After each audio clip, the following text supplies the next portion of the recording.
Welcome back and happy Valentine's Day to you, Richard. And we've never celebrated. I mean, wait, I'll be careful how I say this. I almost said we've never celebrated Valentine's Day, have we, Bernie? I didn't mean it that way. I meant that I don't think we've ever talked about Valentine's Day in any of our podcasts. I don't think so.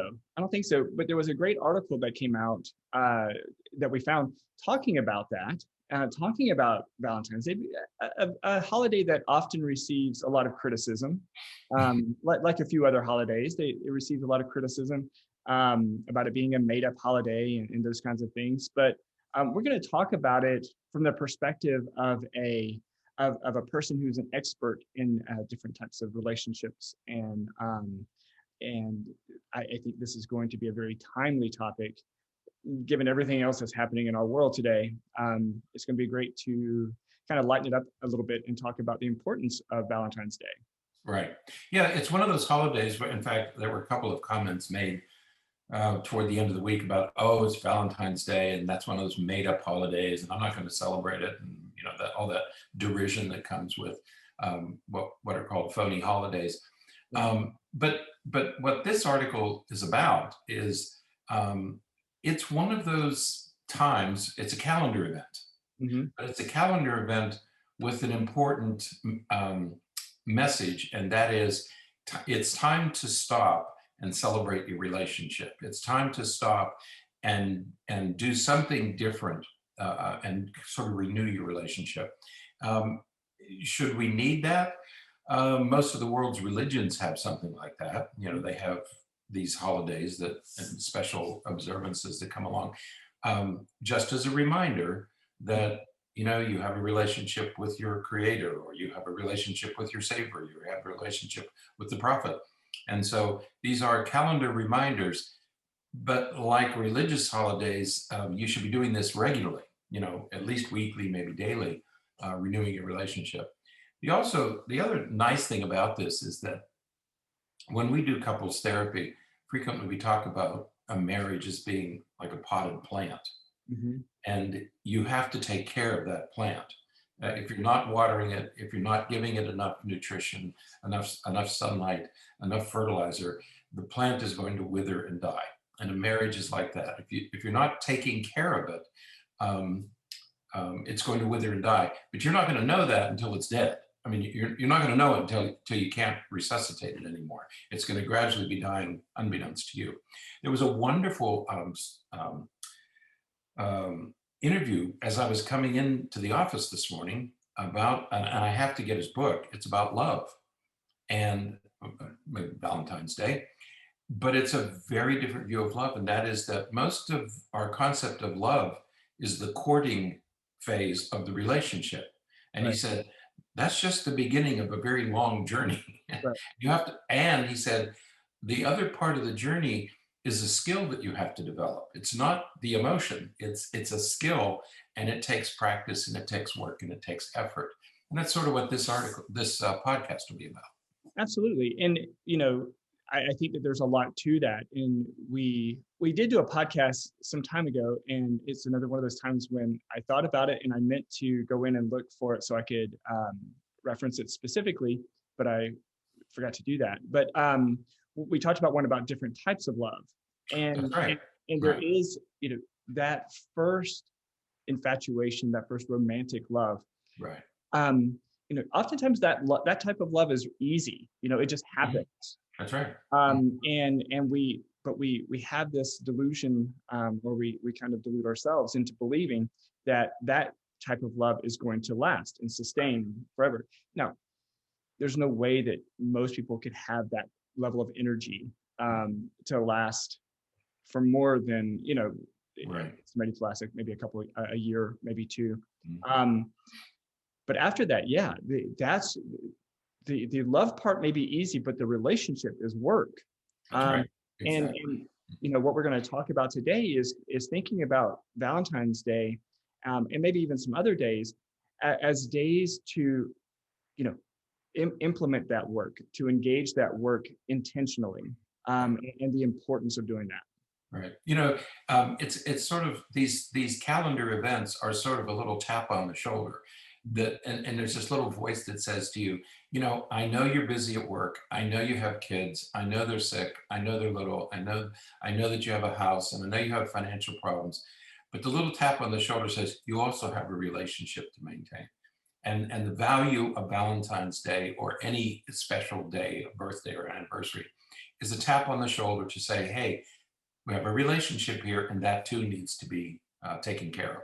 Right. Do everything else, but don't forget the relationship. Right.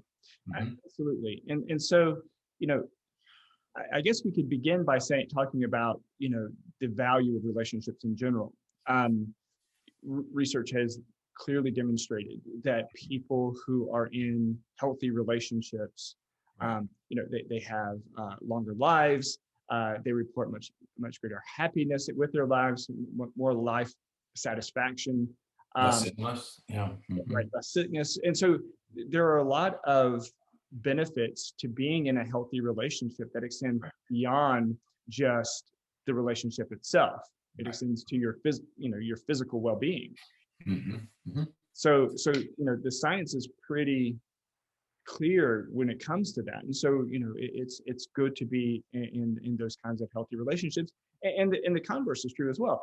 There's some pretty good evidence that people who have never been in a, you know, in a sustained healthy romantic relationship, you know, and they're reaching, you know, older ages, and they've never had one of those, hmm you know, those individuals tend to, you know, have a greater tendency to suffer from mental illness and some other physical health related issues. So Yeah. um so being in a healthy relationship is good for you. Right. A good relationship is good for your health, mental and physical health. Right. Absolutely. And so what Dr. Mark talks about here is the value of celebration, the value of celebrating periodically, and the power of celebrating periodically, and what it does for your relationship. And she says, don't look at Valentine's Day as an obligatory celebration. Look at it as a strategic celebration. And she said, it's a celebration of one another. It's a celebration of the life, the lives, the life that you're building together.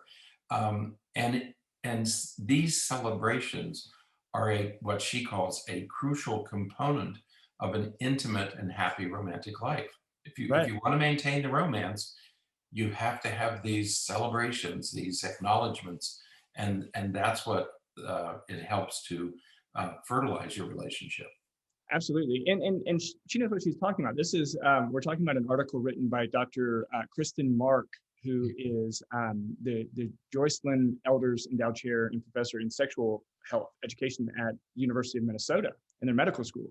So this is her work is on relationships and in the importance of, you know, a healthy relationship as it relates to overall well-being. So, Yeah, and she offers us some strategies, some things to think about. what I really like about what she's done here is she's taken I mean, this is her life's work, is about relationships, and especially maintaining a romantic and intimate relationship within the context of a marriage. This is a life's work, and years and years and years that she spent researching and teaching on this topic.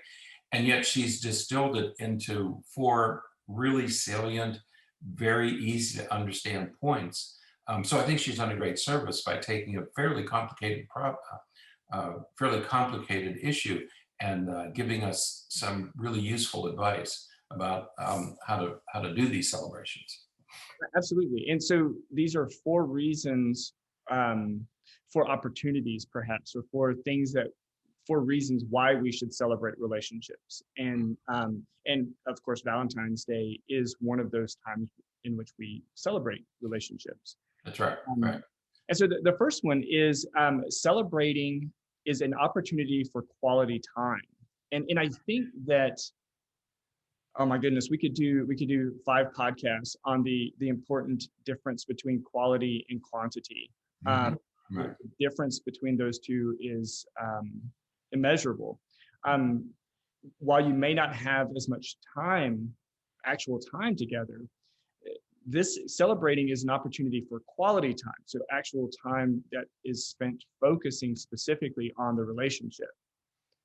Exactly. And so the first point she makes is Celebrating gives you quality time. It's a time to stop, to pause. I had a friend when I was at the University of Texas. She was Jewish, and I didn't know much about the Jewish practices at the time.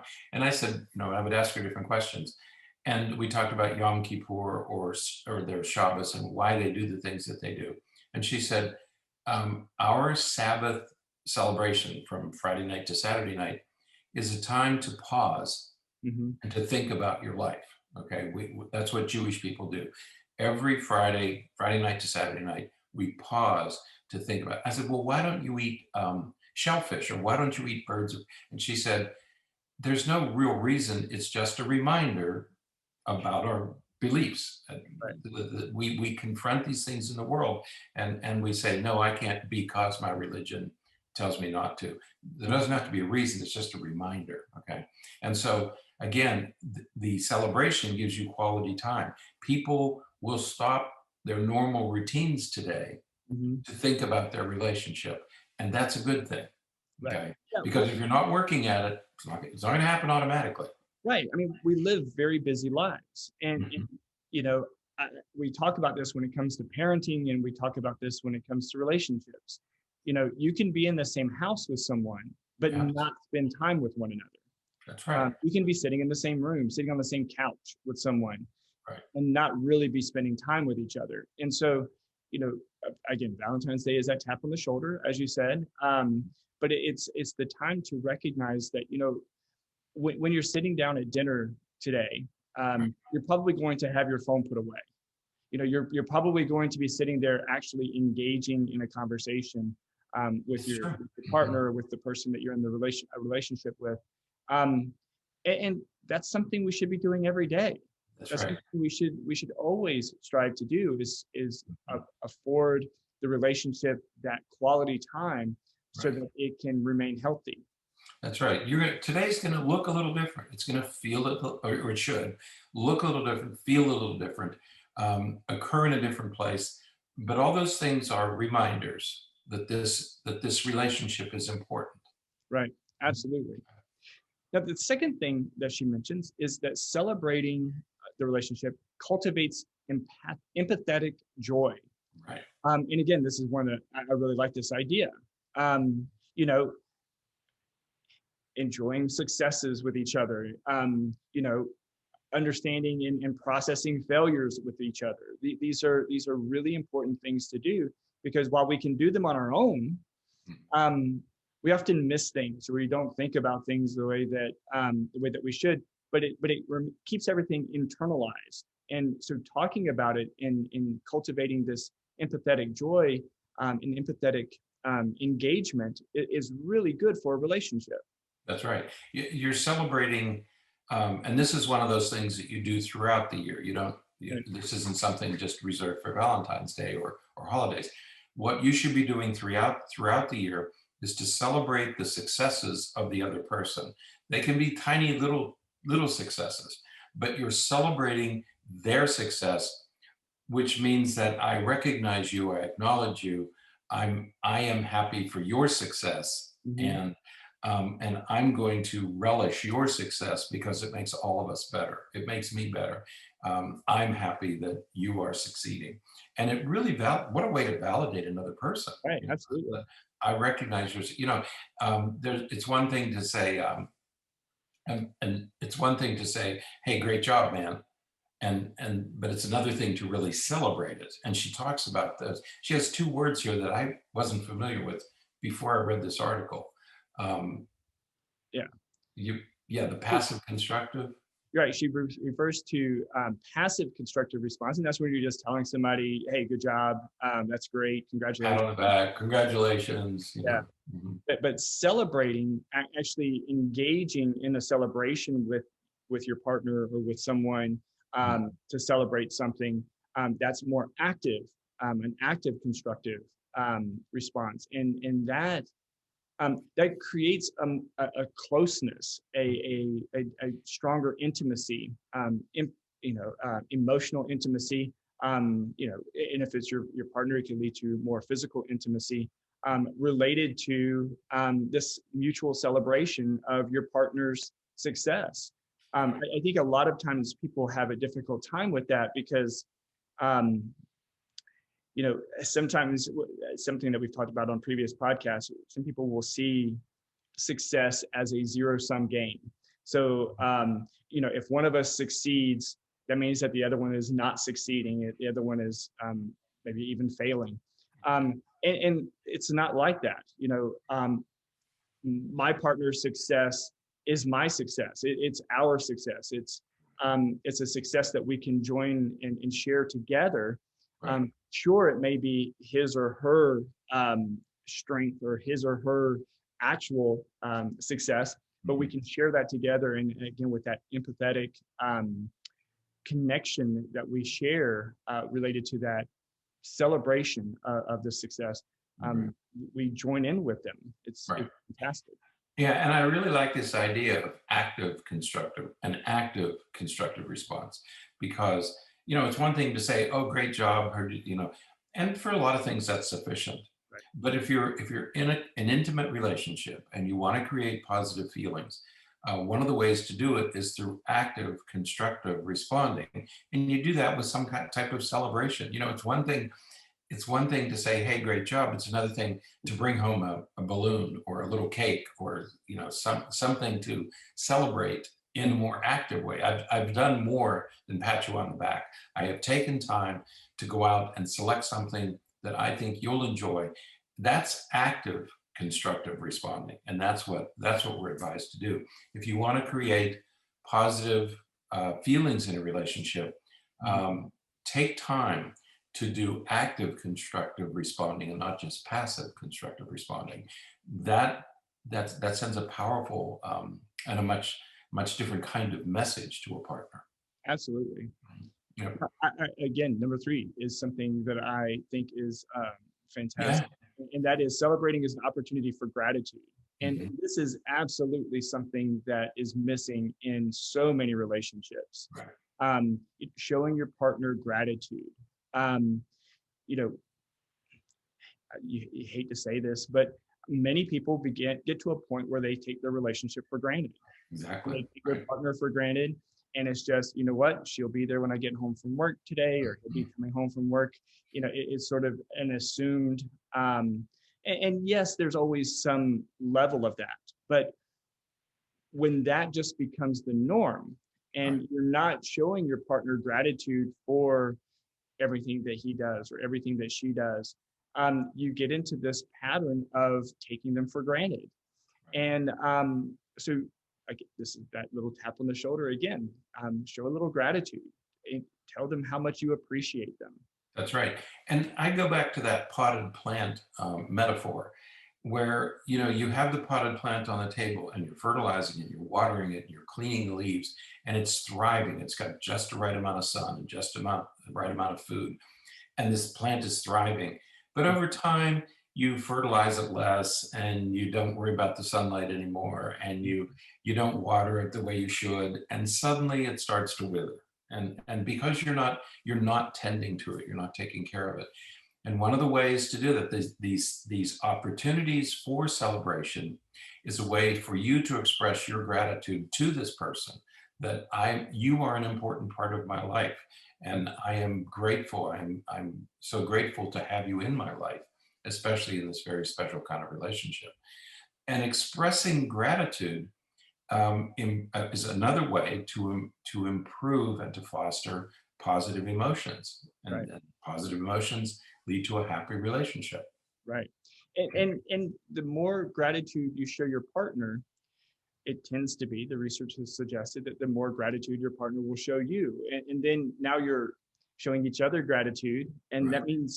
um, that means you're much more likely to take care of each other's needs and to meet each other's expectations. And you're going to care about what the other thinks and what the other feels and says and does. And again, that just creates a closeness that is critical for a healthy relationship. Right. One of the frequent issues that arises in couples therapy is a lack of intimacy. Mhm. It's one of the in many relationships. It's the first big change in the relationship. during the dating phase and the engagement phase and the preparation phase, it was a very intimate relationship. Once you get married, especially after you have children and life gets busy, intimacy is one of those things that starts to wane. Mm-hmm.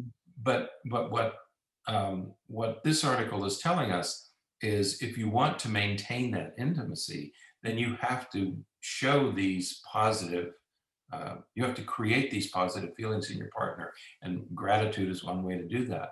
If you want to have an intimate relationship, you have to do these sorts of things. And celebration, again, celebration is a path to creating the sort of positive feelings that lead to a truly intimate relationship, which is what most of us want. Right. Intimacy at some level, but the only way to have it is to do these sorts of things that she's advising us here. Absolutely. And the final bit of insight that she provides to us, again, is great. And that is that celebrating demonstrates relationship investment. Yeah, this is the one that I like. Mm-hmm. Yeah, I mean, being invested in the relationship, Right. this, communicating to your partner that this relationship is important to me.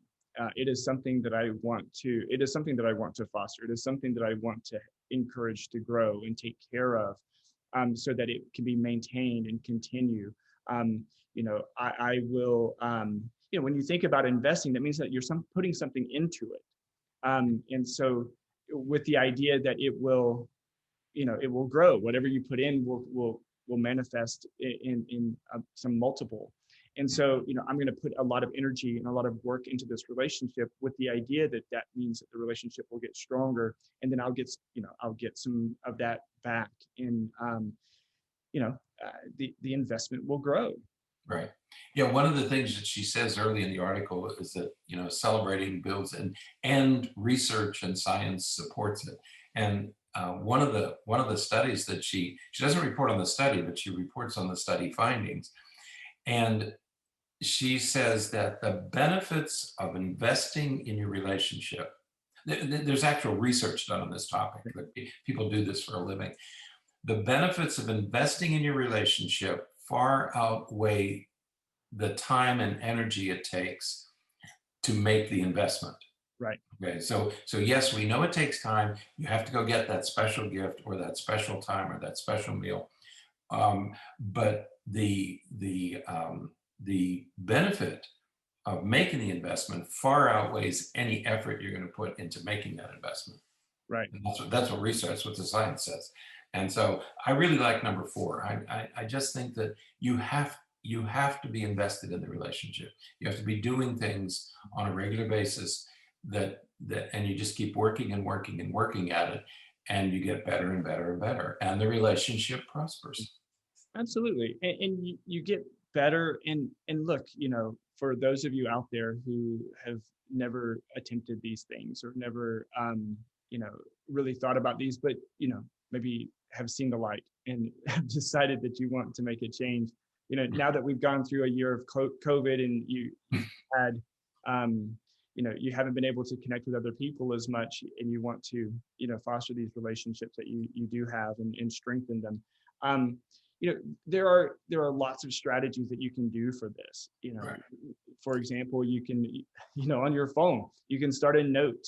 And so anytime somebody, your partner, who you're in a relationship with, mentions that he likes something, or she wants something, or is interested in something, you just pop on your phone real quick and make a note of that. And so, anytime you're in a store, you can just open that note, and you can see, is there something in here that I'd like to do to show some of that gratitude, or to put in that, put that other deposit into that investment.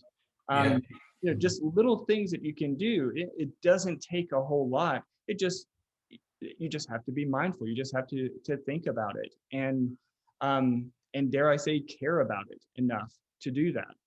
Right. To make the investment. Right. Yeah. Keep investing in the relationship. That's where you get some dividends. Absolutely. Now, the link to to Dr. Mark's article is in the show notes, as well as another link to another article in Psychology Today, from Dr. I'm not going to try to pronounce, Dr. Michelle Drallin. Seems like it. Mhm. something like that. And she talks about some other things that you can do, like the importance of sharing a bedtime, how important it is to go to bed at the same time as your partner, and just more things to think about to help nurture your relationship and to foster that gratitude and that good health for that relationship, and the intimacy associated with that relationship. Right. I was really struck by that second article about the value of going to bed together. Mm. Parents, couples often will come in and say, well, we don't have any time together, or we need a date night, or we need to do this, or we need to do that. These are the little efforts that pay such huge dividends. You can begin to reconnect just by going to bed at the same time. You don't have to be doing the same thing. It Right. may be that one person goes to sleep and the other's watching TV or reading, but you have carved out a special time for yourselves. Mhm. You're acknowledging the importance of some special time for the relationship. And that's what going to bed at the same time means, is that it's one more way that we are showing each other and investing in the relationship. When you go to bed at the same time, and that is your private time. It's a special time for just the two of you. Absolutely. Mhm. So as you as you venture into the day that is Valentine's Day, you know, think about some of the things that you're going to do today, and maybe consider how those can become routine habits that you employ, throughout the year. Mhm. We say this about every holiday. At Thanksgiving, we say, well, we should always be thankful. We should give thanks every day to what we Right. have. For around Christmas, we think that we should have this goodwill towards others, and we should be kind to others every day. And here's another example of, for Valentine's Day, this is a reminder that, what, we should really put that investment into our relationship. There's really important relationships. Every day we should be working on this. Right. Yeah, it's a pause, just a reminder that this relationship needs your attention, and it needs it regularly, needs it on a regular basis. Mhm. Absolutely. So, all right. Well, that is it for today. Happy Valentine's Day to all of you. Enjoy your Valentine's Day. Right. Mhm. Absolutely. And so until next time, stay happy, stay healthy, and forget to be afraid.